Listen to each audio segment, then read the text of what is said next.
अमेरिकी राष्ट्रपति Donald Trump ने दावा किया है कि ईरान ने अमेरिका से युद्ध विराम की मांग की है।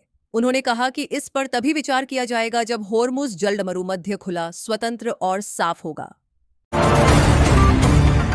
चंडीगढ़ में भारतीय जनता पार्टी के दफ्तर के पास धमाके की सूचना मिली है। पुलिस टीम तुरंत मौके पर पहुंची और जांच पड़ताल शुरू कर दी है। ईरान के हमलों से पश्चिम एशिया में अमेरिकी सैन्य ठिकाने बुरी तरह क्षतिग्रस्त हुए हैं, जिससे कई सैनिक अस्थायी जगहों पर शिफ्ट हो गए हैं। अमेरिका को अपनी सैन्य रणनीति बदलकर रिमोट ऑपरेशन अपनाने पड़े हैं। बिहार सचिवालय सेवा के अधिकारियों का वार्षिक मूल्यांकन अब 16 मानकों पर होगा। इसमें कामकाज के साथ साथ आचरण को भी महत्व दिया जाएगा। प्राप्त अंकों के आधार पर अधिकारियों को 4 ग्रेड में बांटा जाएगा, जो भविष्य की पदोन्नति में सहायक होंगे। प्रयागराज परिक्षेत्र में युवाओं के लिए खुशखबरी है, क्योंकि परिवहन निगम में 56 परिचालक पदों पर आउटसोर्सिंग भर्ती प्रक्रिया फिर से शुरू हो गई है। सेवा योजन वेबसाइट पर आवेदन की अंतिम तिथि 7 अप्रैल है। राहुल गांधी ने केरल चुनाव प्रचार के दौरान यमराज की वेशभूषा में एक व्यक्ति से मुलाकात की। उन्होंने इस मजेदार बातचीत का वीडियो साझा करते हुए यूडीएफ की ओमन चांडी हेल्थ इंश्योरेंस स्कीम का प्रचार किया। वरिष्ठ वकील और मानवाधिकार कार्यकर्ता एच.एस. फूलका भाजपा में शामिल हो गए हैं।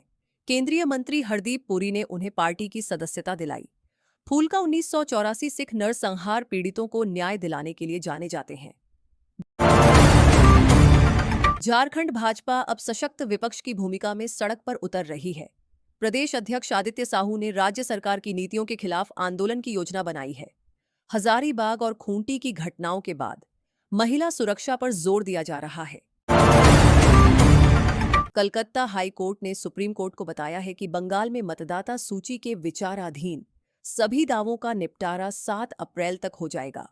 अब तक लगभग 47 लाख नामों का सत्यापन हो चुका है। ईपीएफ में निवेश करने वालों के लिए 5 अप्रैल की तारीख महत्वपूर्ण है।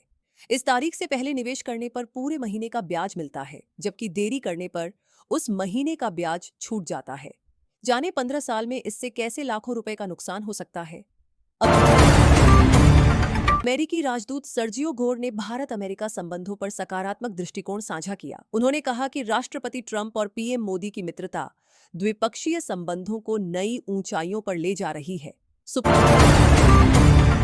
कोर्ट ने अहमदाबाद में हुए एयर इंडिया विमान हादसे की शुरुआती जांच रिपोर्ट से जुड़ी याचिका खारिज कर दी। कोर्ट ने याचिकाकर्ता से पूछा कि उसका गहरा एजेंडा क्या है।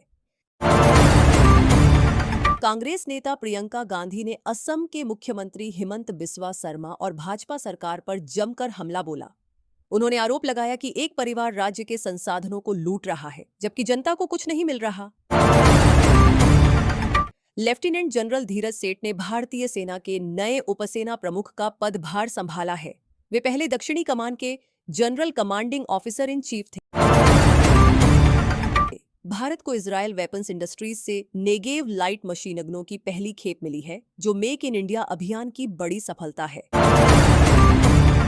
कांग्रेस ने आरोप लगाया है कि मोदी सरकार लोकसभा सीटों में 50% वृद्धि का बिल लाने की तैयारी में है। पार्टी महासचिव जयराम रमेश ने कहा कि इससे दक्षिणी, पूर्वोत्तर और पश्चिमी राज्यों को भारी नुकसान होगा, जबकि उत्तरी राज्यों को अधिक फायदा मिलेगा। विदेशी अंशदान विनियमन संशोधन विधेयक एफसीआरए का कांग्रेस, सपा और वाम दलों ने लोकसभा में कड़ा विरोध किया, जिससे इसे पेश नहीं किया जा सका।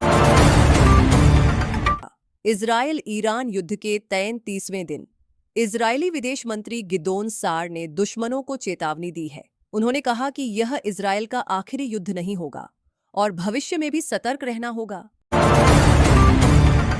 ईरान ने बहरीन में अमेरिकी कंपनी अमेजन के डेटा सेंटर पर बड़ा हमला किया है।